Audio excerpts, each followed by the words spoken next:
परमात्मा को पाने तथा उसका वास्तविक लाभ प्राप्त करने के लिए पवित्र बाइबल में प्रमाण है कि प्रभु ने मनुष्य को अपना ही स्वरूप बनाया। 6 दिन में सृष्टि रचकर 7वें दिन विश्राम किया। कुरान शरीफ में प्रमाण है कि हजरत मोहम्मद को खुदा स्वयं कह रहे हैं कि मैंने तुम्हें उस परमात्मा की महिमा बताने के लिए भेजा है। वो परमात्मा कबीर है जिसने 6 दिन में सृष्टि रची तथा 7वें दिन तख्त पर जा विराजा। उसकी खबर किसी बाखबर से पूछ कर तो देखो। कृपया अवश्य सुनिए जगत गुरु तत्वदर्शी संत रामपाल जी महाराज के अमृत वचन। उस मुर्दे को वहां रख देते हैं तो उस पक्षी खा लेते हैं। उनका यही मानना है कि पक्षी इस मांस को खाएंगे, दुआ देंगे, और हड्डी जब रह जाती सूख जाती है उनको मिट्टी में या जल प्रवाह कर देते हैं। और कुछ ऐसा करते हैं कबीले के उस शव को जल प्रवाह कर देते हैं अच्छे तरीके से, नीचे एक फ्लोटिंग सा बना करके घास फूस का बेड़ा सा, और उसके ऊपर लटा करके दीपक जलाकर घी का और कपड़ा उड़ा करके कपड़े सारे पहना करके और जल प्रवाह कर देते हैं कि मछलियाँ जीव जंतु जल के इनको खाएंगे, इसके मांस को दुआ देंगे। ऐसे दरिया में बहा दिया था। वो शाम का बहा हुआ बच्चा चलता चलता सुबह सुबह वहाँ पहुँच गया जहाँ वो समस्या खड़ी थी। ये खेल मालिक के। तभी कहा किसी ने कि वो आ गया मुर्दा, वो आ गया मुर्दा, जल में आ जाता है ऐसे। तो एकदम सब बाहर निकले। शेख तकी भी आ गया, कबीर साहब भी खड़े हो गए, हजारों की संख्या में सैनिक जो साथ थे बॉडीगार्ड वो भी आगे काम छोड़ छोड़ के कुछ सेवा कर रहे थे। घोड़े गार्डन पानी प्याओ थे, वापस आ गए, वहाँ खड़े हो गए, इकट्ठे हो गए। तब कबीर परमात्मा ने कहा शेख तकी तू कर जंतर मंत्र, कहीं फिर बाद में कह मैं भी कर देता इसको। तो अब शेख तकी लगा फू फुर फुर करने। इतने वो मुर्दा जा चुका 500-600 फुट दूर डाउन स्ट्रीम में बहता हुआ। तब कहता शेख तकी कि कबीर तो अपने सिर से बला टाला था, मैं लगा दिया इसमें। मुर्दे कभी जीवित होते हैं, वो तो कभी कयामत आएगी जब की बात है। तब कबीर परमेश्वर ने हाथ से इशारा किया ऐसे। उसी समय वो मुर्दा जो शव चला गया था काफी दूर वापस चल पड़ा, जैसे इंजन वाली नौका चलती है अप स्ट्रीम में, और ऐसे आ गया, वहां आके रुक गया। और परमात्मा ने कहा हे आत्मा जहां भी तू चली गई है इस शरीर को त्याग कर वापस आ जा, इस शरीर में प्रवेश कर कबीर हुक्म से और बाहर आ जा। इतने में बच्चे का शरीर ऐसे ऐसे फड़फड़ करने लगा और एकदम बच्चा बैठा उठा और बाहर आकर के कबीर परमेश्वर को दंडवत प्रणाम किया। बोलो सतगुरुदेव।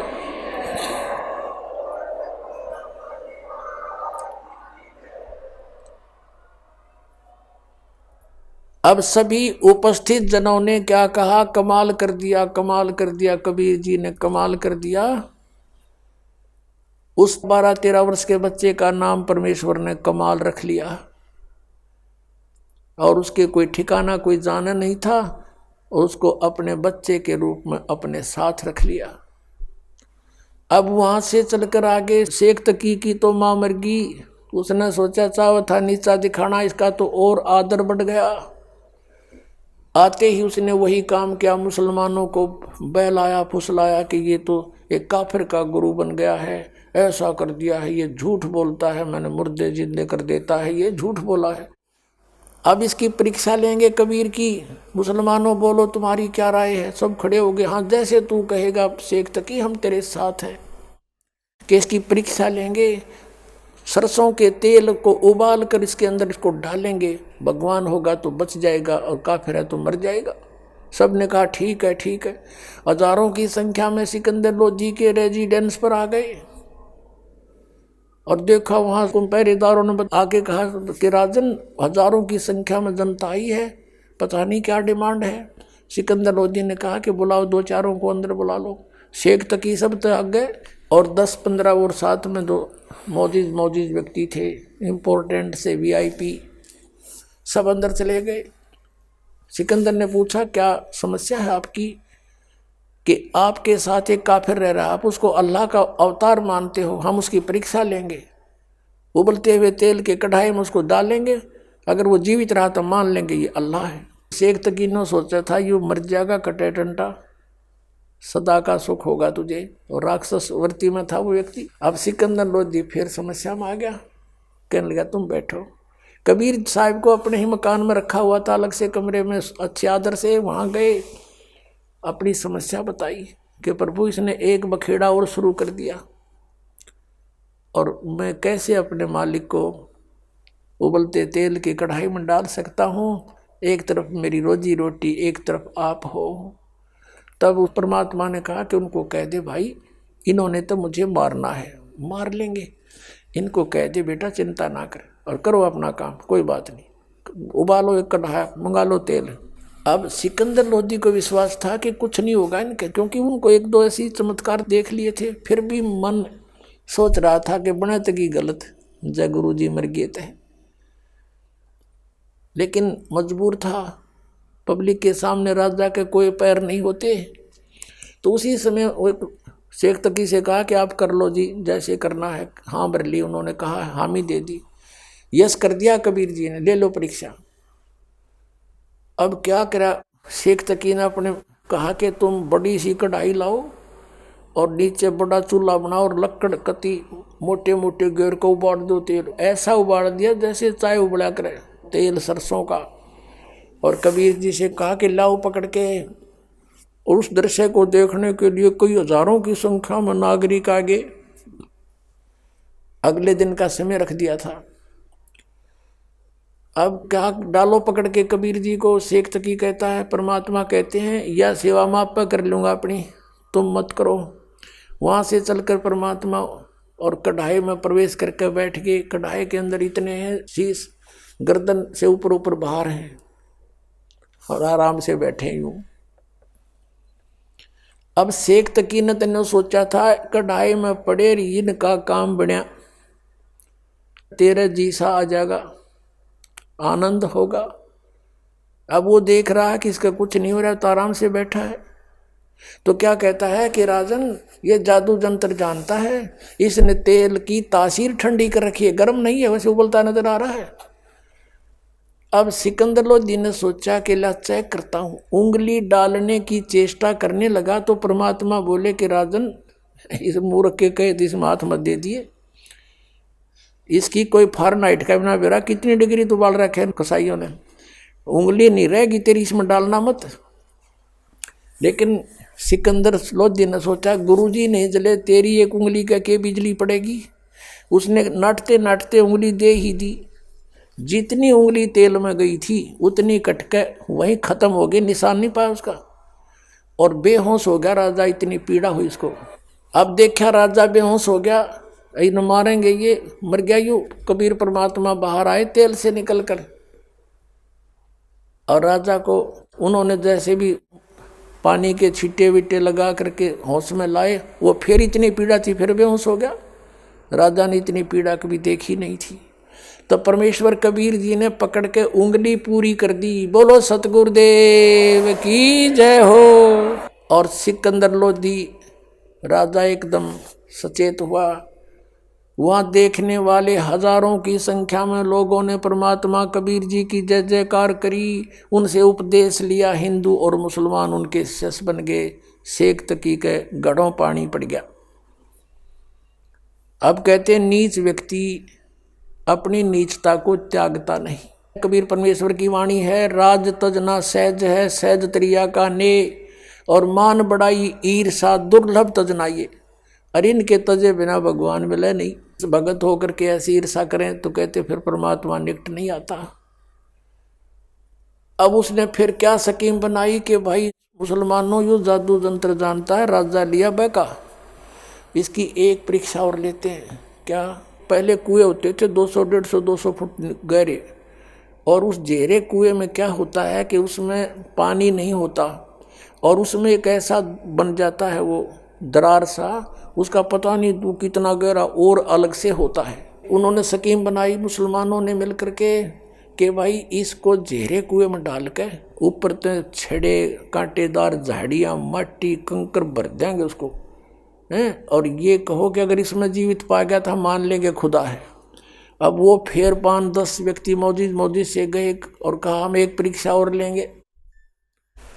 ये परमात्मा के सामने रखी गई अर्ज। परमात्मा ने कहा राजन इनको करने दो जो करेंगे, इन्होंने मुझे मारना है मार लेंगे, कोई बात नहीं। आज्ञा हुई, पकड़ के भगवान को, कबीर जी को उठाकर जेहरे कुएं में डाल दिया, पटक दिया। ऊपर से मंड के सारे हजारों की संख्या में जो उसके चेले चपटे थे शेख तकी के, कोई झाड़ी ला कर गिरा है, कोई उसमें माटी कांकर गोबर अड़ंगा सब कुछ ठोक दिया ऊपर ताई, और हाथ पैर मुंह धो गए। शेख तकी गया सिकंदर लोधी के पास कि कर दिया काम तेरे उस अल्लाह का, दबा दिया मिट्टी में। अब सिकंदर लोधी थोड़ी सी देर पहले कमरे से आया था, प्रणाम करके बाहर ही निकला था, तभी वो आ गए थे। कहने लगे किसके विषय में बातें कर रहे हो? कि उस कबीर अल्लाह के बारे में, जिसको तू कबीर खुदा कह रहा था, उसको झेरे में डाल दिया, खत्म कर दिया, अब वो खत्म है। सिकंदर लोधी ने कहा किसके बारे में? वो बैठे कमरे में, आज दिखाऊं। अब जाकर देखा वो बैठे परमात्मा। बोलो सतगुरुदेव।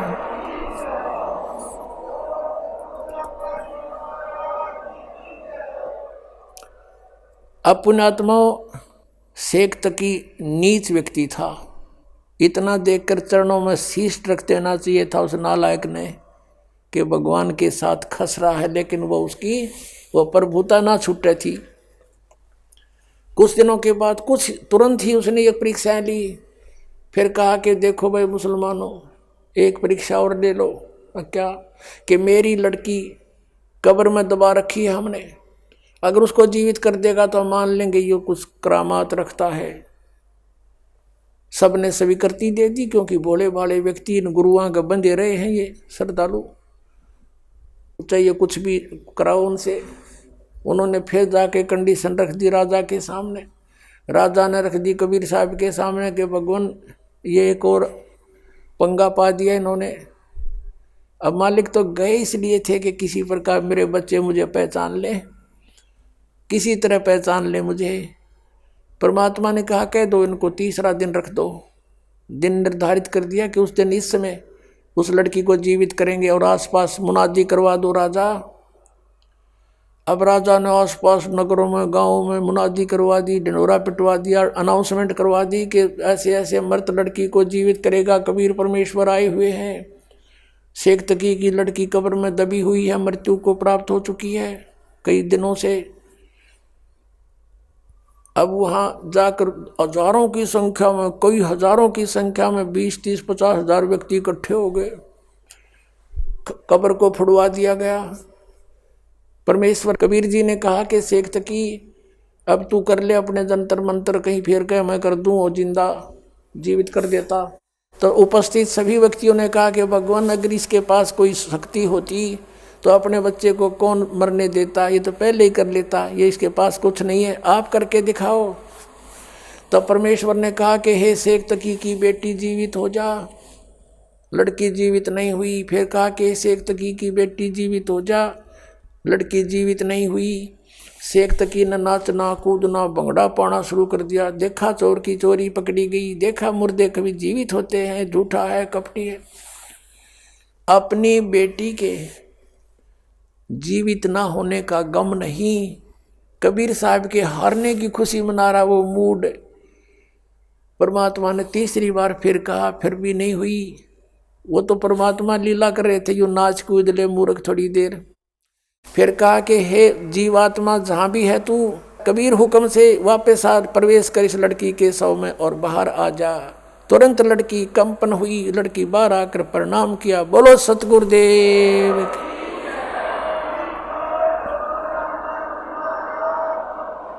बंदी छोड़ कबीर परमेश्वर जी की जय हो। अब वो शेख तकी दुष्ट नहीं माना। परमात्मा ने कहा जा बेटी जा तेरे पिता के संग में। तो लड़की को चेतना दे दी दाता ने अपने पिछले संस्कारों की, और कहा कि ए दुनिया वालों मेरी फरियाद सुनो। 1.5 घंटा प्रवचन, 2 घंटा प्रवचन किया उस बेटी ने खड़े होकर के, बहुत ऊंची आवाज में सब तक सुनाई दे रही है। कहा कि मैंने भी धोखा खाया था, ये खुद अल्लाह आए हुए हैं। 2 जन्म पहले ये मुझे मिले थे, मैं राबिया रूप में थी, उस समय मैंने इनकी 4 वर्ष भक्ति करी थी, फिर मैंने लोक लाज में छोड़ दी थी। उसके कारण मैं अगले जन्म में एक बांसुरी नाम की लड़की बनी वैश्या, और मैंने मक्के में अपना शीश भी चढ़ा दिया था और सब जगह मेरी वाह वाह हो रही थी। लेकिन अगला जन्म मेरा शेख तकी के घर में लड़की का जन्म हुआ, और अब मैं 12 वर्ष की आयु में मेरी मृत्यु हो गई थी। धर्मराज ने कहा था कि इसका भाग्य जीवन नहीं है, इसको डाल दो 84 लाख योनियों। अब परमेश्वर ने जा करके मुझे छुड़वाया वहाँ से। कबीर ये खुद गए और कहा छोड़ो इस आत्मा को, और वापस मुझे प्रवेश करके शरीर में ये खुद लेकर आए हैं। ये अल्लाह है, खुद कबीर है, परमात्मा है, और पहचान लो इनको। कहते हैं कई हजार व्यक्ति हिंदू और मुसलमान कबीर परमेश्वर के शिष्य बने। बोलो सतगुरुदेव।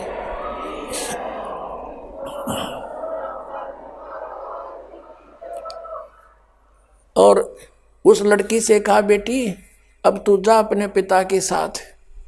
लड़की ने कहा कि नहीं, इसका और मेरा संस्कार समाप्त हो चुका है पिता पुत्री वाला। अब मुझे असली बाप मिल गया, सब सृष्टि का मालिक मिल गया। अब मैं आपकी बेटी, आप मेरे पिता। सबने कहा कमाल कर दिया, कमाल कर दिया। लड़की का नाम कमाली रख दिया। अब पुण्यात्मा परमात्मा ने ये लीला इसलिए की थी क्योंकि वो भगवान थे, और साथ में इसलिए की थी कि ये नालायक मेरे बच्चे मुझे पहचान लें, आई एम गॉड। लेकिन उसमें चमत्कारों को देखकर 64 लाख शेष हो गए थे भगवान के। दुनिया को सुख दिया, उनको राहत दी, और भक्ति से चार्ज किए। आप वही हो 64 लाख, फिर वहाँ से सब विमुख हो गए थे क्योंकि तुम्हें ज्ञान नहीं हो पाया कि Kabir is God in real God. चमत्कार तो भुलवा देते हैं कुछ दिन में लोग कि फलाना भी ऐसे करता था, एक साधु ने ऐसे कर दिया था, कि ऐसा ही ये है, भगवान नहीं है ये। इस तरह हम फेल हो गए थे। तो परमात्मा ये लीला करके गए थे कि अब पता लगेगा आई एम गॉड, क्योंकि सब सदग्रंथ बतावेंगे, और परमात्मा जो लीला किया करता हुए वेद बतावेंगे, आंखों देखा संत बतावेंगे, मेरे बच्चे मुझे पहचान लेंगे। अब दास उस प्रश्न पर आता है जहाँ से शुरू किया था। अब ये लड़का 13 वर्ष का, लड़की जो मुर्दे जीवित किए थे, ये परमात्मा के 2 बच्चे थे। 2 मुंह बोले माता पिता थे। ये परिवार 5 सदस्यों का था, स्वयं परमेश्वर सहित।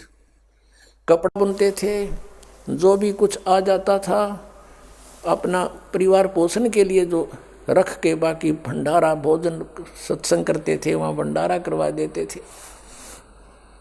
अब शेख तकी ने देखा कि ये तो कहीं से भी बाज नहीं आ रहा है, इसने तो मुझे हर तरह से फिट्टे मुंह कर दिया। उधर से हिंदू गुरुओं को, ब्राह्मणों को भी परमात्मा धिक्कारा करते थे।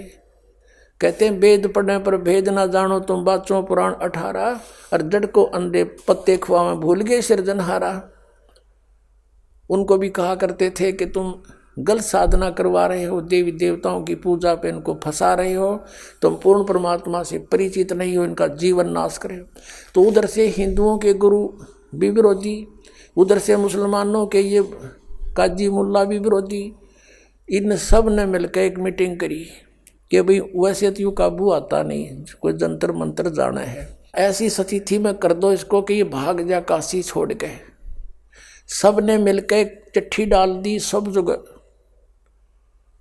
साधु संत फकीरों के पास, क्योंकि ये साधु संत आपको पता किसे हैं, एक एक का 20-20 30 चेले, 100 चेले रखता था। और लिख दिया कि काशी में कबीर पुत्र नीरू जुलाहा और भंडारा करेगा, और जितने भी भोजन खाने आएंगे सबको असरफी देगा एक एक, और एक दोहर देगा। दोहर एक बहुत अच्छा कंबल समझो। उस समय दोहर को बहुत बड़े सेठ ही यूज किया करते थे, दोहर बोलते थे, कंबल टाइप होती थी। तो सब जगह चिट्ठी भेज दी। और ये लालची गुरु सब शिष्यों को साथ ले आए कि चलो, क्योंकि शेष रोटी खाओगे एक समय तो सबको एक एक असरफी मिलेगी, मोहर सोने की, और साथ में एक दोहर मिलेगी, और गुरुजी के पास जमा होंगी, हम उनको बेचकर फिर अपना गुजारा करेंगे। इस दृष्टिकोण से सभी अपने शिष्यों को सब ले लेकर आगे 18 लाख व्यक्ति काशी में प्रवेश हो गए। सुबह सुबह रविदास जी जो कबीर परमेश्वर जी के अधिक साथ रहते थे, आदरणीय रविदास साहिब जी, जो उनके घनिष्ठ शिष्य भी थे और बहुत निकट से रहते थे। सुबह सुबह गए घूमने को, देखा, पूछा भाई इतनी जनता कैसे आई है। सभी ने बताया कि तुम काशी वालों कौन सी दुनिया में फिर रहे हो, सभी पूछ रहे हो कहाँ से आए हो, किसके आए हो। अरे तुम्हें नहीं मालूम कि एक काशी में कबीर नाम का दुल्हा है और उसने हमें आमंत्रित किया है, 3 दिन का भंडारा है यहाँ पर। रविदास जी ने सोचा भी मेरे साथ तो कभी जिक्र हुआ नहीं, भगवान ने कोई जिक्र नहीं किया, ये क्या चक्कर है। रविदास जी ने पूछा कि भी क्या तुम्हारे पास कोई पत्थर चिट्ठी गई है। हाँ, सब ने दिखाई हुआ चिट्ठी कि देखो। रविदास जी गए थे फ्रेश होने, सुबह सुबह बाहर निकले थे, वापस आगे किसी फ्रेश थे कि न तो काम बिगाड़ दिया, झूठी चिट्ठी डाल रखी है। तो आके कहा कि भगवान आज तो काशी छूटेगी अपनी, ये नगर त्यागना पड़ेगा। कबीर परमेश्वर तो अंतर्यामी थे, फिर भी लीला करते थे। क्या हो गया भक्त, क्या हो गया महात्मा, क्या हो गया ऐसा।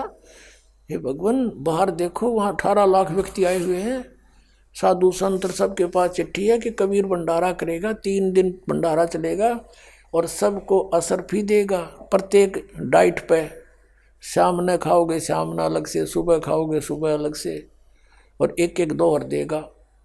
इस कारण से लालच में दुनिया आ गई महाराज। कबीर साहब कहने लगे ऐसे कर रविदास, अंदर से कुंडी ला ले और बैठ जा। अंबार नहीं निकला आज, और भाई रात होने दे, रात के समय मैं निकल जाऊंगा, अपने बच्चों को लेकर बाहर चला जाऊंगा, अपने माता पिता को लेकर के। अब रविदास जी वो बैठ गए कबीर जी और कहा माला ले हाथ में, कराएंगे अर्धधनी से, सुनेगा अपनी भी, आपत्ति न टालेंगे वही। अब उधर से परमात्मा ने दूसरा रूप बनाया, वहाँ तो रविदास जी के पास कुटिया में बैठे, पहुँच गए सतलोक में, और पहले ही टेलीफोन कर दिया था कि तैयार करो, ये तो नकली लोक है, यहाँ पर तो इतने व्यक्तियों का आसपास के 20 शहरों से लिया तो भी पूरा ना पट्टे। सतलोक में गए परमात्मा अपने सचखंड में, और वहाँ फोन कर दिया था कि मैं आ रहा हूँ तैयार करो। कहते हैं असंख्य बैलों के ऊपर सामान बना बनाया धर दिया, जलेबी लाडू कचौड़ी पकौड़ी दही बड़े और दोहर मोहर ठोक दी सब में। और वहीं से परमात्मा ने उन्हीं हंसों के बैल बनाए और उन्हीं से साथ में बंजारे बनाए। एक केशव नाम बंजारा रूप में बनकर अपना केशव नाम रखा परमेश्वर ने। और बंजारे होते थे पहले व्यापारी लोग, क्या करते थे बैलों के ऊपर, जैसे गधे को वह थैला डालते हैं बोरा, ऐसे थैला रख करके ट्रांसपोर्ट करा करते थे माल को, बेचने जाते थे किसी मंडी से लेकर दूसरी मंडी में। सड़कें थी नहीं, जंगलों से गुजरना होता था, सिंगल से बैल आगे पीछे एक दूसरे के लेकर और जाते। उनको बंजारा बिजनेसमैन कहा करते थे, बंजारा। तो ऐसे 9 लाख बैलों के ऊपर सामान भर लिया, और साथ में कुछ सतलोक से आत्मा आई थी, वो बंजारे यानी उनके सेवादार रूप में आ गए हंस। अब वो बैल जब चल रहे थे और वो बंजारे साथ में चल रहे थे, केसो भी चल रहा था, तो वो जमीन से 6 इंच ऊपर कदम रख रहे थे, जमीन पर नहीं रख रहे थे। लेकिन उस समय कौन देखा था उसने, सबने जलेबी दिखे थी। अब परमात्मा ने टेंट लगवा दिए, केसो रूप में आकर के टेंट लगवा दिए, टेंटों में सारा सामान अनलोड करवा दिया। पाड़ की पाड़ पड़ी, पूरियों की तो जलेबियों की, लाडुओं की, कचौड़ियों की, और ताजे कति जैसे अभी निकल कर आए हो। अब क्या होता है, एक चिट्ठी उन्होंने शेख तकी के कहने से सिकंदर लोधी को भी भेज दी थी कि कबीर जी भंडारा कर रहे हैं, आप मेरे शिष्य हो, आप अवश्य आइयो, हम भंडारा कर रहे हैं। शेख तकी से कहा सिकंदर लोधी ने कि ऐसे ऐसे कबीर जी कोई भंडारा कर रहे हैं, मुझे निमंत्रण मिला है। शेख तकी कहता मुझे भी मिला है, मैं भी चलूँगा। कहो चलो चलते आगे। अब शेख तकी ने सोचा था वो भाग गया होगा, कबीर तो छोड़ गया काशी को, और लोग उसको गाली दे रहे होंगे, झूठा था, कपटी था, चिट्ठी डाल दिया, पाया नहीं। अब शेख तकी और सिकंदर लोधी ने आकर देखा, वो देखा भंडारा सरोवर है, और खाम और जय जयकार करें, पर जय हो कबीर जी की, जय हो कबीर जी की। ऐसा भोजन कभी देखा ना सुना। और सब अपना गुणगान करें। शेख तकी तो कलेजा पकड़ कर बैठ गया एक तरफ, अकियो तो यहाँ भी रोक काट दिया इसने, यहाँ भी ढूंढा ठा रखा, भंडारा चल रहा है, ये लाया कहाँ से। सिकंदर लोधी ने पूछा भी ये कौन कर रहा है, कि कबीर जी हैं काशी के बड़े सेठ, खाने वाले ने सेठ है दिखे तो भी इतना कुछ करा दिया। किसी ने पूछा कि कबीर जी कहाँ, कि हमने कबीर जी का पता नहीं, उनका एक नौकर है इसमें टेंट में, अपना दूसरा रूप बना के केशव बंजारे के रूप में बैठे। सिकंदर लोधी ने वहाँ का गए और प्रणाम हुआ और पूछा भगवान कहाँ पर हैं, आप क्या नाती हो, उसके नाते में क्या लगते हो। केशव रूप में विराजमान परमात्मा ने कहा कि वो मेरा पगड़ी बदलियार है, मेरा फ्रेंड है, मेरा मित्र है। और मेरे पास एक पत्र गया था उनका कि एक छोटा सा भंडारा करना है और कुछ सामान लेते आइएगा। तो मैं उनका मित्र हूँ, मैं बिजनेसमैन हूँ, बंजारा हूँ, और ये सामान मैं उनके आदेश से लेकर आया हूँ, और ये भंडारा इसलिए चल रहा है। अब शेख तकी तनु का है, एक छोटे से भंडारे का सामान है, तो 18 लाख आदमी एट ए टाइम एक बार खा रहे हैं, और एक एक को 2 हर असरफी दी जा रही है सोने की एक, जैसे एक असरफी 10 ग्राम की 1 तोले की होती थी, आज 1 तोला लगभग मेरे ख्याल में 30,000 का हो रहा होगा। और एक दौर, वो दौर था, आज मेरे ख्याल में 10,000 में ना मिल रहा है, इस टाइप का कंबल था। और वो एक एक प्रत्येक भोजन पर डाइट पर दे रहे हैं। शेख तकी तो बैठ गया कोने में जाके एक तरफ, देखा नहीं गया उस पर। अब सिकंदर लोधी ने पूछा कि कहाँ है भगवान, मैं उनके दर्शन करना चाहता हूँ, वो क्यों नहीं आए यहाँ पर। केशव रूप में परमात्मा कहते हैं उनका दास जो बैठा है, उनको क्या आवश्यकता आने की, आ जाएंगे जब उनका दिल करेगा। वो तो शहंशाह है, मालिक है। अब सिकंदर लोधी पर रुका नहीं गया, घर का पता करके वहीं पहुंच गए कुटिया पे, और जाके दरवाजा खटखटाया। अब रविदास जी कहने लगे भगवान लगता है इन्होंने ढूंढ लिए आपा, और ये आगे दरवाजा खटखटा दिया। कबीर जी बोले बोला मत, दरवाजा मत खोलना, चले जाएंगे गाली गुली देकर। तब आवाज आई सिकंदर लोधी की कि हे परवरदिगार दरवाजा खोलियो, आपका दास सिकंदर आया है दिल्ली से, आपके दर्शन करना चाहता है। तब परमात्मा ने अंदर से कहा कि राजन मैं बाहर नहीं निकलूंगा, इन्होंने हद पार कर दी है, मुझ गरीब के साथ इन्होंने बहुत जुल्म कर दिया है। मेरे पास तो शाम का आटा मुश्किल से होता है, परिवार का कपड़ा बुनकर अपने परिवार की सुध रखता हूँ, और मेरे सामने इन्होंने ऐसी आफत पैदा कर दी है। भगवान मैं रात को यहाँ से निकल जाऊँगा छोड़कर इस नगरी को। अब सिकंदर लोधी कहता है कि परवरदिगार दास ने पहचान लिया है आपको, आप किसी और को बहका सकते हो, एक बार दरवाज़ा खोलो प्रभु, आपके दर्शन तो कर लो। आप देखिए वहाँ चल के भंडारा आपने रंग ला रखे हैं, सभी आपकी जय जयकार कर रहे हैं, आपके दर्शनों के लिए उतावले हो रहे हैं कि कौन है वो परमेश्वर, कौन है वो महान आत्मा जिसने इतना अच्छा भोजन प्रबंध कर रखा है। तब परमेश्वर ने कहा रविदास खोल दे भाई। दरवाज़ा खोल दिया गया। सिकंदर लोधी ने मुकुट समेत दंडवत प्रणाम किया और कहा परवरदिगार मुझ दास के साथ एक बार चलो, हाथी पर बैठकर दर्शन दो उन पुण्यात्माओं को जो आपकी इंतजार कर रहे हैं, खाना खा रहे हैं, जय जयकार आपकी हो रही है पूरे शहर के अंदर। तब कबीर परमात्मा बाहर निकले, रविदास जी से कहा कि अब चलेंगे भक्त। जो ही कबीर परमेश्वर जी बाहर आए कुटिया से, आसमान से फूलों की वर्षा होने लगी। बोलो कबीर परमेश्वर जी की जय हो। सिकंदर लोधी ने क्या किया, हाथी साथ लेकर गया था। वहाँ पर हाथी के जो कैबिन होती थी ऊपर, उसको अंबारी बोलते थे, उसके चारों गेट खोल दिए, ऊपर को रख दिए उसके खिड़के छत पर। कबीर जी को बैठा लिया साथ में। रविदास जी चौर कर रहे थे कबीर परमेश्वर पर।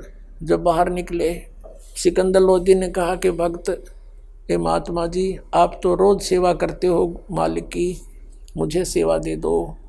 चंवर ले लिया, परमात्मा को आगे बैठा लिया, रविदास जी भी साथ बैठा लिए और हाथी पर बैठकर सिकंदर लोधी उस मालिक पर चंवर करता हुआ उस भंडारे में प्रवेश कर जाते हैं। और कोई पूछता है कि कबीर कौन सा इनमें कि जिस पे ये सिकंदर लोधी चंवर कर रहा है ये है वो कबीर जी। सारी जनता वाले नागरिक भी सब जानते ही थे। तो सब ने जय जयकार की, पूरे भंडारे में घूमकर फिर वहाँ से केशव रूप में परमात्मा जिस टेंट में बैठे थे वहाँ से एक सेवक भेजा कि प्रभु को कहो यहाँ आ जाए, दर्शन दे हमारे को। उसने जाकर करबद्ध होकर कहा कि भगवान आपको, आपका मित्र केशव टेंट में आपको याद कर रहा है। परमात्मा नीचे उतरे, सिकंदर लोधी भी, रविदास जी सब आकर के टेंट में ज्यों ही कबीर जी प्रवेश किया अपने आप एक तख्त बिछ गया, उसके ऊपर सुंदर आसन, सामने देखते देखते ऐसे बिछन लग रहा, हीरे पन्नों से जड़े हुए वस्त्र आ गए और कबीर परमात्मा बैठ गए जच के उसके बीच में। अब टेंट को उठा दिया ऊपर, चारों तरफ से खुला कर दिया जिसमें मालिक बैठे थे और 24 घंटे तक परमात्मा ने सत्संग किया, आपस में गोष्ठी की। उन करा था परमात्मा के साथ जुल्म कि यूँ भाग जाएगा। अब परमात्मा ने चाहा थे कि भाई ये इकट्ठे हो जा, मैं कुछ ज्ञान सुना दूँ, ये मुझे पहचान ले मेरे बच्चे। वो वही हुआ जो मालिक ने चाहा था। केशव प्रसन्न करता है कि हे परमात्मा आप इतने सुंदर देश को छोड़कर यहाँ क्यों आ गए इस गंदे लोक में? आप इनका हित चाहते हो, ये आपके पत्थर मार रहे हैं, आपकी बेइज्जती कर रहे हैं, आपको मारना चाहते। तब परमेश्वर ने कहा कि केशव तुम मेरे दुख को नहीं जानता, ये सभी मेरे बच्चे हैं।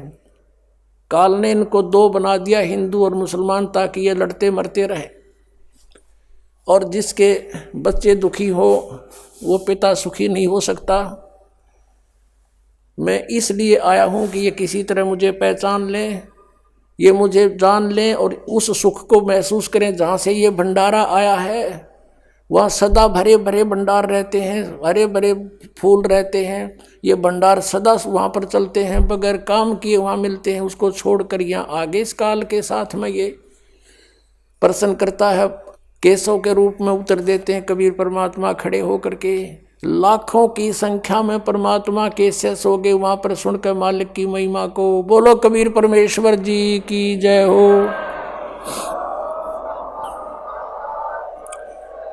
अब 3 दिन का भंडारा संपूर्ण करके सारा सामान इकट्ठा करके टेंट वेंट लाद के बैलों पर और कहा कि चलो भाई तुम, मैं आ रहा हूँ। केशव रूप में परमात्मा ने कहा उन अपने मित्रों से कि वो लाए थे जो सतलोक आए थे हंस और साथ में बंजारे भी, वो बैल भी उन आत्माओं के बनाए थे। फिर मालिक ने उसे बना दिए बच्चे वो आगे जाके। तो कहा कि तुम चलो मैं आ रहा हूँ, थोड़ी देर आगे चलो। अब 9 लाख बैल और साथ में कई हजारों की संख्या में सेवादार जा रहे थे। अब क्या देखा कि उसमें दरिया के अंदर से गंगा को पार करना था और गंगा चाला फुल स्विम पे। जब वो प्रवेश करने लगे गंगा बिल्कुल घुटने पानी रह गया गंगा के अंदर और पूरा काफिला निकल गया और खड़े खड़े देख रहे सभी कि एकदम गंगा उतरेगी, नीचा हो गया। जाते ही फिर वो फुल स्विम पर आ गई। उधर से पानी के लिए, जैसे भोजन के लिए तो ले आए थे, अब जल भी चाहिए उन्हें। ऊपर से जैसे ट्यूबवेल चलता है आसमान से, ऐसे वो अपने आप पानी की धारा बह रही है और उसमें पात्र भर भर कर रख रहे हैं, ड्राम के ड्राम। वो फुल हो जाते हैं, फिर रुक जाता है, खाली होते, फिर अपने आप सतलोक से वो आता है अमृत और वो जल सबको पिलाया जा रहा है। अब सब चले गए, शेख तक ही खड़ा, 10-20 व्यक्ति और खड़े, खाने वाले खाकर चले गए और परम पूज्य कबीर परमेश्वर खड़े और उनका दूसरा रूप केशव खड़ा बंजारे रूप में। तब सिकंदर लोधी ने कहा कि केशव आपके बैल बहुत दूर जा चुके होंगे, आप जाओ, लेट हो जाओगे। तो सभी ने देखा कि बैल चले गए। देखा तो वहाँ कोई बैल नहीं है गंगा के परले पार में। बोलो बंदी छोड़ कबीर परमेश्वर जी।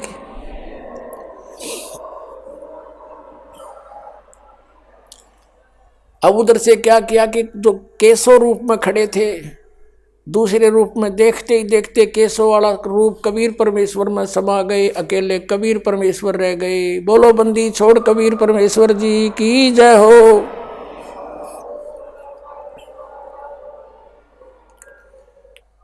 अब देखो पुण्यात्माओं, शेख तकी सब कुछ देखकर भी वो दुष्ट नहीं माना और कहता है सिकंदर लोदी से कि राजन आओ, आप राजा हो, हमारे इसे भंडारे हम 100 कर दे। ये तो एक महोत्सव सा किया इसने। पुण्यात्माओं, परमात्मा ने कहा, कहते हैं कोई कहे भंडारा की ना, कोई कहे महोत्सव, और बड़े बड़ाई करा करें भाई गाड़ी काटे उत्साह। अब जैसे भंडारा तो होता खुशी में, कोई लड़का हो जा है, कोई और खुशी हो जाए, जब खुले दिल तो करते हैं, पैसा लगाते हैं। और महोत्सव कहते हैं मजबूरी में किया जाता है। जैसे किसी ने को ब्राह्मण अनुष्ठान करना बता देता था, तेरे फादर का जो है ना यज्ञ करो, वो करो, इसका जग नहीं तो इसकी मुक्ति ना हो, तो उसमें करें जरूर से, फिर नो इच्छा नहीं होती, उसको महोत्सव कहते हैं। यानी उसमें खुल के पैसा नहीं लगाया जाता। शेख तकी कहते इसने तो महोत्सव सा किया है, हमारे 100 भंडारे कर दे हम ऐसे। कोई कहे भंडारा की ना, दुनिया तो कहे भी ठाठ कर दिए, ऐसा भंडारा कभी देखा नहीं। ऐसा हर समय पर जितनी बार भोजन खाया सरफी और मोहर, और फिर यो कहे क्या किया इसने, और ऐसा भोजन कदे देखा ना सुना, ऐसा स्वादिष्ट खीर खांड सब कुछ मिला। कहते कोई कहे भंडारा की ना, कोई कहे महोत्सव, बड़े बड़ाई करा करें गाड़ी का डे। महान आत्मा दूसरे की बड़ाई कर सकते हैं, नीच तो उसमें दोष ही निकालता है। तो यह स्थिति थी शेख तकी की। उसके बाद शेख तकी गूंगा हो गया, बहरा हो गया, भुगत का मेरा पर मालिक नहीं माना। पुण्यात्माओं, परमात्मा ने कहा था कि साईं इतना दीजिए जिसमें कुटुंब समावे, हम भी भूखे ना रहे, तिथि ना भूखा जाए। और देखो उन्होंने रिहर्सल करके दिखाया, एग्जाम्पल दिखाया हमारे को कि जैसे मैं रहूं तुम ऐसे रहना, मेरे पर विश्वास करना, मेरे अतिरिक्त किसी को मत मानना, और धर्म पुण्य पर आस्था रखना। फिर तुम्हारे ऊपर कोई रिक्वायरमेंट आपकी आवेगी तो ऐसे पूरी करूंगा जैसे आप भिखारी बनकर दिखा दाता ने, भिखारी में एक निर्धन, और जब समय आया तो देखो ठाठ कर दिए। कबीर साहब कहते हैं कल्पे कारण कौन है कर सेवा निकाम, सेवा माने पूजा, निष्काम भाव से पूजा कर मेरी, और मन इच्छा फल देऊंगा जब पड़े मेरे तय काम। तो यहाँ भगवान का रोल शुरू होता है। राजा भी नहीं कर सकता 18 लाख व्यक्तियों की एट ए टाइम प्रबंध। तो कबीर इज गॉड, ये पूर्ण परमात्मा है। आप ऐसे करके देखो और ये सब छोड़ दो बुराई और करो भक्ति परमात्मा की। बोलो सतगुरुदेव की जय हो। परमपिता परमात्मा पूर्ण ब्रह्म सर्व सृष्टि रचनहार कबीर परमेश्वर जी की असीम कृपा से आप जी सत्संग सुनने के लिए उपस्थित हुए। मानुष जन्म दुर्लभ है, मिले न बारंबार, तरवर से पत्ता टूट गिरे, बहोर नहीं लगता डार। बहुत ही मुश्किल से यानी सुदुर्लभ है ये मानुष जन्म, और मानुष जन्म प्राप्त करके संत का मिलना अति दुर्लभ। मनुष्य जन्म भी बड़ी मुश्किल से प्राप्त होता है जीव को, उससे भी दुर्लभ है संत की प्राप्ति। पुण्यात्माओं, आपकी किस्मत का कोई एस्टिमेट नहीं लगाया जा सकता। आप कितने पुण्यकर्मी प्राणी हो, सभी बहन भाई बेटे बुजुर्ग, क्योंकि आपको मानव शरीर मिला, ऐसे समय में मिला जिसमें इसकी अब आवश्यकता पूरी होएगी। मनुष्य जीवन तो पहले भी प्राप्त हुए, असंख्य जन्म हमने व्यर्थ कर दिए, ज्ञान हुआ नहीं। इस परिवार पोषण में, संपत्ति के जोड़न में, बैंक बैलेंस बनाने में इस अनमोल मनुष्य जीवन का नाश कर जाते थे। और इस मनुष्य जीवन का सदुपयोग ना होने से हम फिर कितना कष्ट उठाते थे। 84 लाख योनियों के अंदर हम कष्ट उठाते थे, पशु बनते थे, पक्षी बनते थे, फिर प्रेत आत्मा का जीवन भी हम जीते थे। कुछ पुण्य बनते थे, उसको स्वर्ग में नष्ट कर आते थे। अब जो समय आपको उपलब्ध हुआ है, ये वो गोल्डन टाइम है, ये सुनहरी अवसर है आपका। ये वो पिछली पीढ़ी है जिसमें जीव का कल्याण संभव है, और उस समय में आपको मानव शरीर प्राप्त हुआ है। लखबर सूरा जूझ ही, लखबर सावत दे, और लखबर यति जहान में, तब सतगुरु शरणा ले। लाखों वर्ष आप जन्म जन्मांतरिक में कभी ना कभी बहुत पुण्य आत्मा रहे हो। लखबर सूरा जूझ ही, जैसे सूरवीर होते हैं, वो अन्याय सहन नहीं करते, वो किसी के साथ अन्याय भी नहीं करते, और अन्याय के विरुद्ध संघर्ष करते हुए उनके प्राण भी चले जाएं, उनको कोई समस्या नहीं होती। वो इतनी अच्छी आत्मा होते हैं।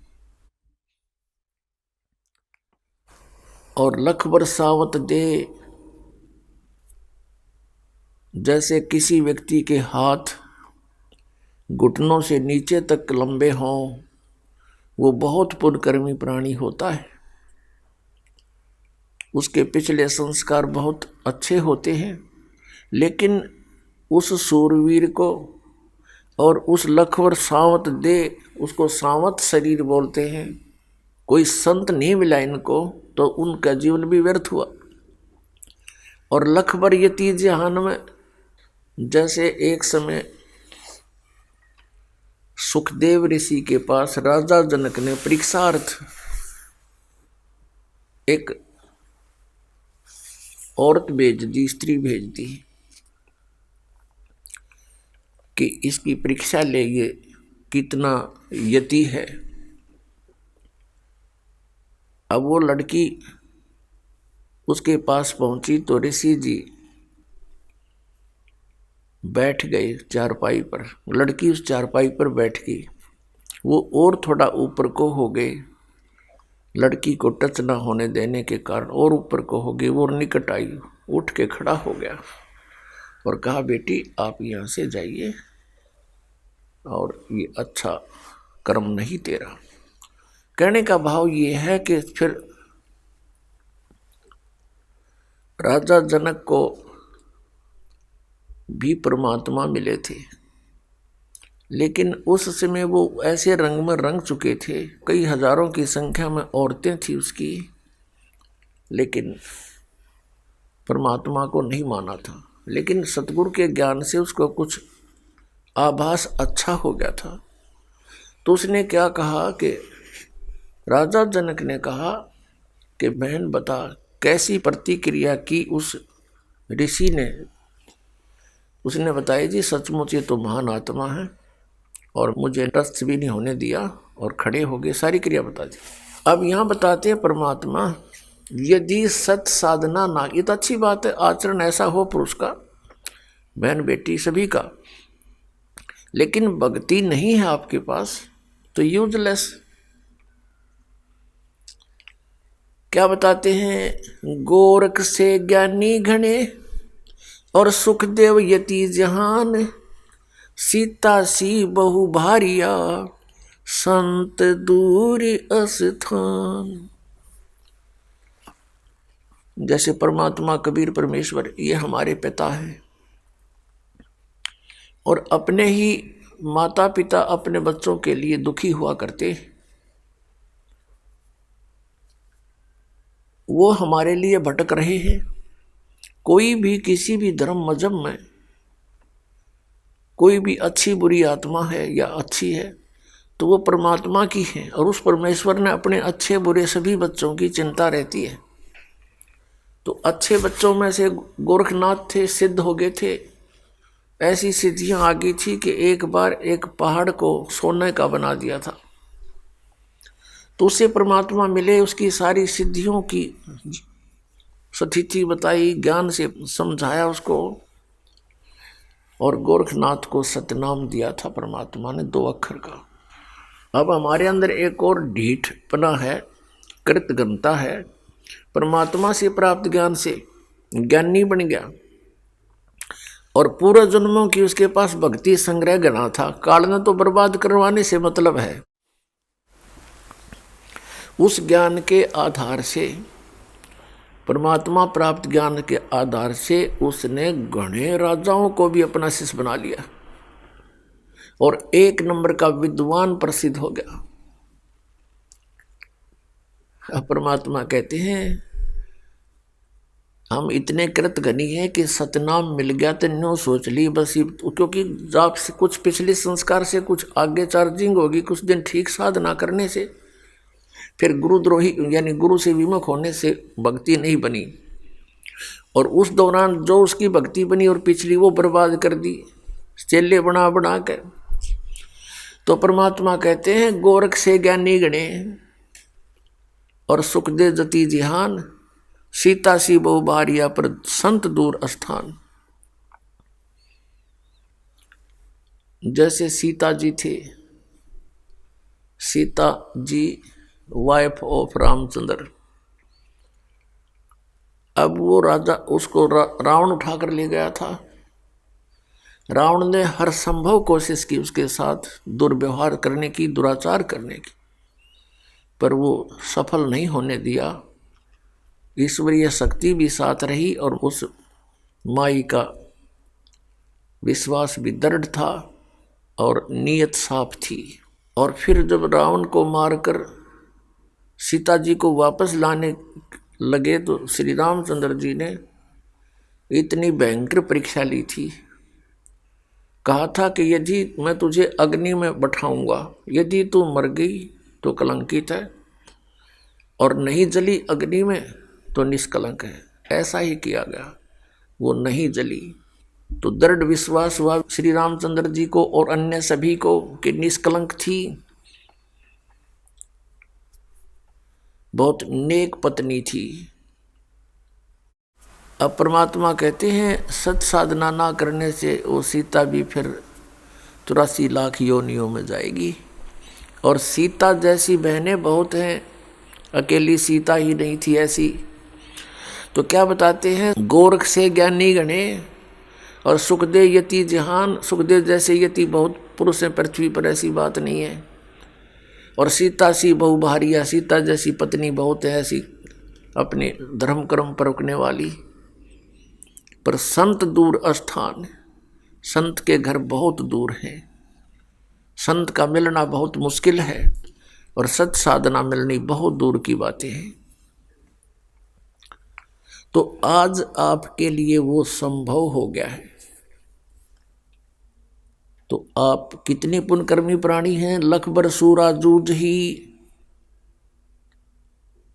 लख बर सावत दे, और लख बर यति जिहान में तब सतगुरु शरणा ले।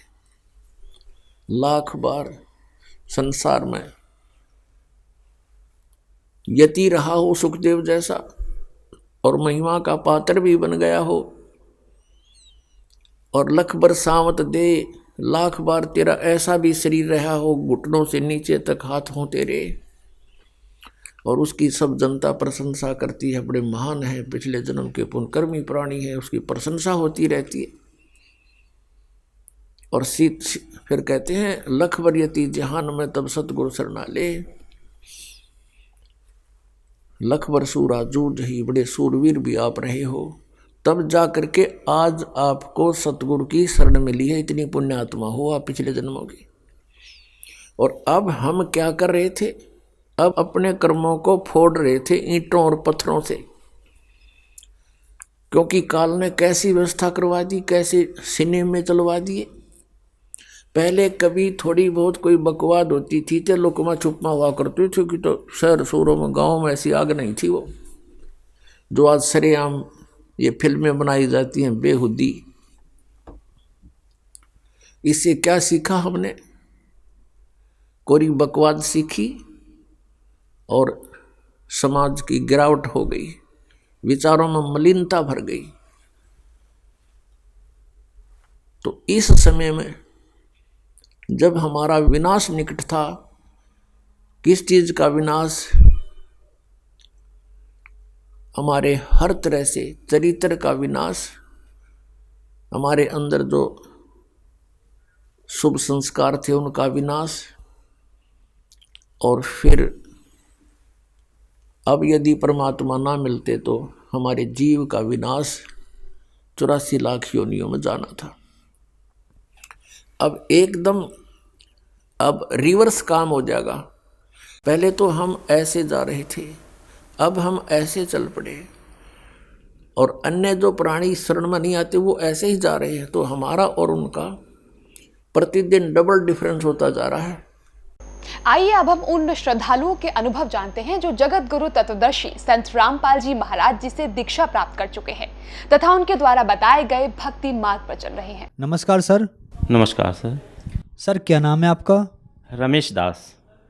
रमेश जी आप कहाँ से हैं? पालम से नई दिल्ली। रमेश जी संत रामपाल जी महाराज से नाम दीक्षा आपने कब ली? मैंने संत रामपाल जी महाराज जी से नाम दीक्षा ली थी 2009। सर संत रामपाल जी महाराज से नाम दीक्षा लेने से पहले क्या आप कुछ भक्ति साधनाएं भी करते थे? हाँ मैं करता था, क्योंकि मैं पहले 2-3 जगह गया हुआ था। जैसे कि निरंकारी में गया था, उसके बाद फिर मैं आशुतोष महाराज जी के यहाँ गया था, और एक जगह और गया था मैं ऐसे। एक संत थे आसाराम जी के शिष्य, उनसे मैं जाता था, उनसे बातचीत करता रहता था। तो इस तरह से मैं भक्ति में, और अपने ऑफिस में वहाँ पे सत्संग नीचे होता था तो वहाँ भी जाता था, सेवा करता था, काम और सब काम करता था वहाँ पे। सर क्या काम करते हैं आप? मैं इनकम टैक्स ऑफिस में सुपरिटेंडेंट के पद पर कार्यरत हूँ। सर संत रामपाल जी महाराज की शरण में आप कैसे आए?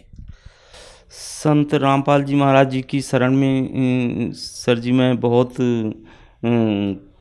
परमात्मा की भक्ति के उद्देश्य से और अन्य पंथों में जाता रहता था कि परमात्मा कैसा है, कहाँ है, कैसे मिलता है। तो इस तरह का जिज्ञासा बचपन से था मेरा। तो इस तरह मैं 2-3 जगह गया था। उसके बाद फिर लास्ट में मुझे भगत जी मिले कि एक हमारे पड़ोस में रहते थे मंगलदास। तो उन्होंने बताया कि आप जो है जो भक्ति कर रहे हैं ये सही नहीं है, आप चलो यहाँ पे जो है संत रामपाल जी महाराज हैं, इनकी भक्ति बहुत अच्छी है और बहुत प्रमाणित है। तो उन्होंने हमें बताया कि जो ये भक्ति आप कर रहे हो इससे कोई लाभ नहीं होने वाला। तो मैंने कहा यार ये कैसे हो सकता है। तो उन्होंने प्रमाण दिखाए। फिर उन्होंने कहा ये गुरु जी का सत्संग आता है, आप जा कर के इनका सत्संग सुनते रहो, 7:40 पे आता है। तो हमने देखा गुरु जी ने उसमें सत्संग कर रहे थे संत रामपाल जी महाराज जी। तो उन्होंने बताया कि देखो प्रमाण दिखाते हैं, गीता जी से खोल खोल के दिखा रहे थे कि ब्रह्म की साधना करने वाला जो है पुनरावृत्ति में आता है और पूर्ण परमात्मा जो है जहाँ जाने के बाद फिर दोबारा इस संसार में नहीं आना पड़ता है। तो ऐसे प्रमाण दिए तो हमारा मन एकदम से वो हो गया कि ये कैसे हो सकता है, ये तो प्रमाण भी बता रहे। फिर ऐसे करते करते उनके साथ में 2-3 महीना देखता रहा। तो और देखने के बाद फिर जो है गीता में मिलाते रहे तो सब चीज़ मिल गया। तो मैं उनके साथ चला गया वहाँ, जाके फिर संत रामपाल जी महाराज जी से नाम दीक्षा ली। सर संत रामपाल जी महाराज से नाम दीक्षा लेने के बाद क्या आपको लाभ भी प्राप्त हुए? जब हम संत रामपाल जी के पास गए तो वहाँ पे हमने नाम दीक्षा ली, तो उसमें से हमें लाभ होने लगा। हमारी सैलरी बढ़िया अच्छी सी हो गई, प्रमोशन हो गया मेरा। 2-3 प्रमोशन होने के बाद ऑफिस सुपरिटेंडेंट हो गया, और उसके बाद हमारी सैलरी भी अच्छी मतलब बचत होने लगी। और उसके बाद फिर फ्लैट मकान वगैरह सब ठीक हो गया। और फिर उसके बाद 2014 में बरवाला कांड हो गया था, इसमें से हमारा नाम खंड हो गया था। तो इसमें जो है बिटिया को बहुत बीमारी हो गई थी, बीमार हो गई थी इस तरह की, उसको ब्लड कैंसर हो गया था। और हम बहुत हॉस्पिटलों में दिखाया, बहुत कहीं नहीं पता चल पा रहा था कि इसको क्या है। कम से कम हमारा 5-7 लाख रुपए खर्च हो गया था बिटिया के इलाज में, वो कहीं पता नहीं चल रहा था। लास्ट में 2019 सितंबर में उसको यहाँ द्वारिका सेक्टर 10 में आयुष्मान हॉस्पिटल है, वहाँ पे जा कर के उसको एडमिट कराया। तो वहाँ पे पता चला कि इसको बहुत बड़ी बीमारी हो सकती है, आप जा कर के कहीं बड़े हॉस्पिटल में जाइए और वहाँ पे आप इसका चेकअप कराइए, वहीं पता चल सकता है इसको क्या हो सकता है। हमें पता नहीं चल पा रहा है कि इसको क्या हो रहा है।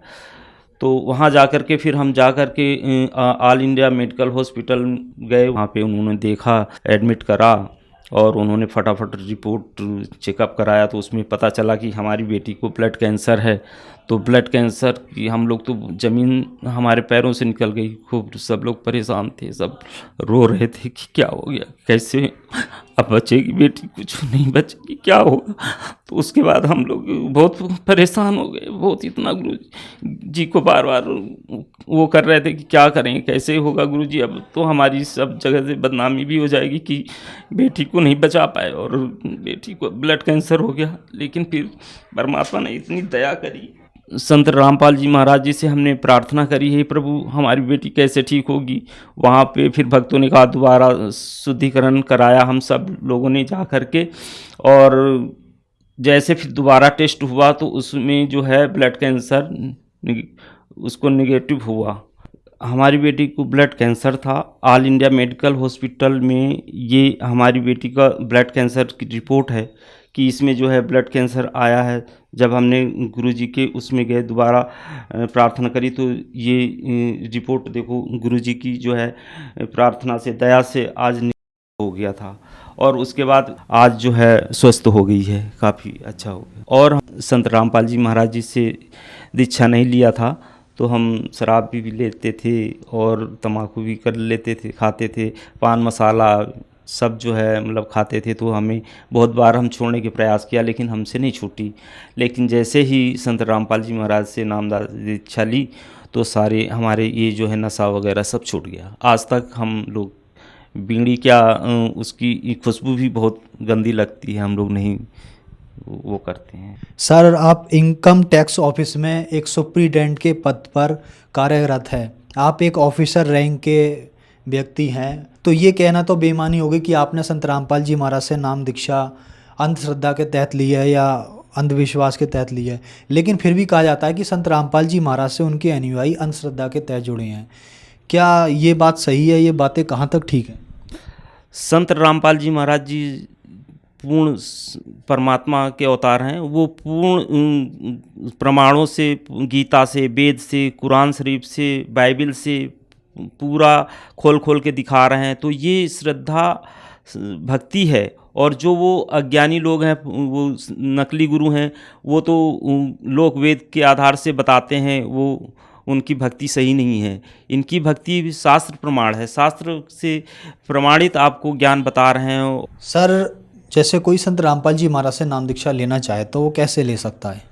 संत रामपाल जी महाराज से जब सत्संग करते हैं, अन्य बहुत सारी चैनल जो है सत्संग गुरु जी का आता है, उसमें नीचे पट्टी चलती रहती है, उसमें लिखा होता है नाम, एड्रेस, पता सब होता है। जो भी लेना चाहें उन नंबरों को नोट करके अपना फ़ोन करके और पता कर सकते हैं और नाम दीक्षा ले सकते हैं संत रामपाल जी महाराज जी से नाम। धन्यवाद सर। सत साहिब।